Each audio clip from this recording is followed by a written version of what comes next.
Hi and welcome to today's IG Market Comments. It is the 11th of September 2013. I'm Brenda Kelly. I think today must have been the most watched unemployment data for the UK in a very, very long time, on the back of the fact that it's the key metric Mark Carney will use when it comes to decide to raising interest rates here.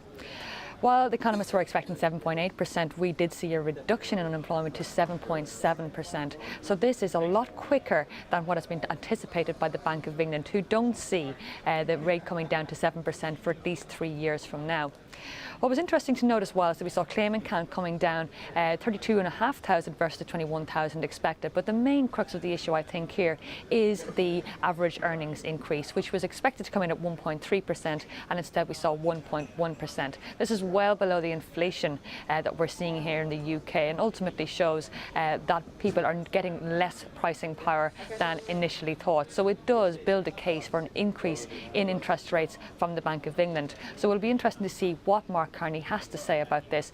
Ultimately, it is good news for the UK economy. Yes, a lot of them were part-time jobs that have been added, but I do feel that given the construction, the services and the manufacturing output all on the increase, that we have got very high expectations. And of course, the bond markets are pricing in an interest rate hike long before Mark Carney has said it will actually take place.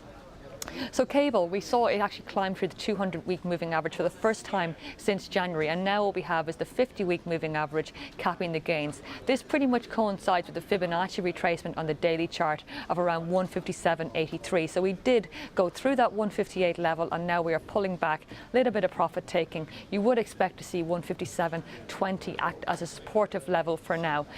What will be important to watch in the coming days is the retail sales from the US and the PPI number. Really the two main events of this week that will impact this cable pair. For the time being, the trend is most certainly up for sterling, and you would be inclined to think that we could be buying in on the dips. What could upset the matter is that we get better retail sales and I suppose a better PPI number, which will imply that we will see Fed tapering. But you would think at this particular stage in time that that has been very much priced into the markets, particularly in terms of the US dollar.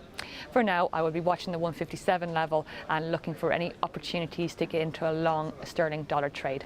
For more information, log on to IG.com.